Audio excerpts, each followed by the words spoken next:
Les gens me demandent tout le temps, qu'est-ce que vous êtes?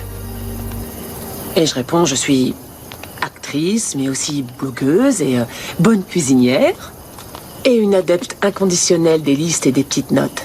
Mais je sais en fait qu'ils demandent, est-ce que vous êtes blanche ou noire? Force est de constater qu'ils ne sont pas prêts à admettre qu'on puisse être les deux. Moi aussi, j'ai eu du mal après le divorce. J'étais une petite fille différente selon que j'étais avec mon père ou avec ma mère. Et tu avais quel âge? 6 ans. Je devais tout le temps passer d'un monde à un autre.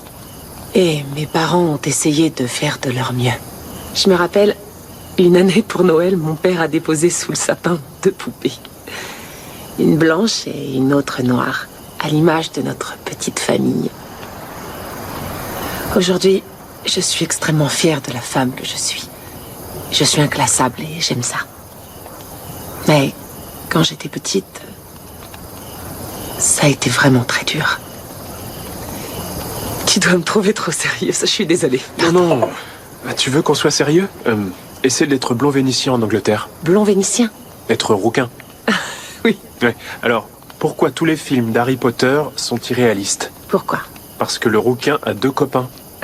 Et que font les roux pour le dîner? Quoi? Une réservation pour une personne. Oh. Et une dernière. Qu'est-ce que les roux attendent que la vie leur offre? Je n'en ai aucune idée. Des cheveux gris, ça va de soi? Pardon, je suis désolée, il n'y a pas de quoi rigoler. Non, au contraire, c'est plutôt drôle d'être roux. À part que les gens pensent que c'est la preuve que je ne suis pas le fils de mon père. Mais ça vient du côté des Spencer, qui est une famille plus ancienne que les Windsor.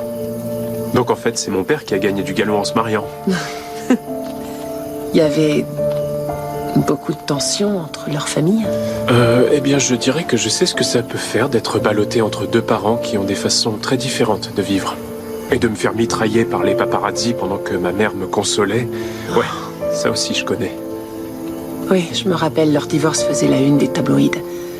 Ça a dû rendre cette épreuve encore plus difficile à vivre. Je me suis promis de ne jamais avoir d'enfant avant d'être certain d'avoir vraiment une relation solide.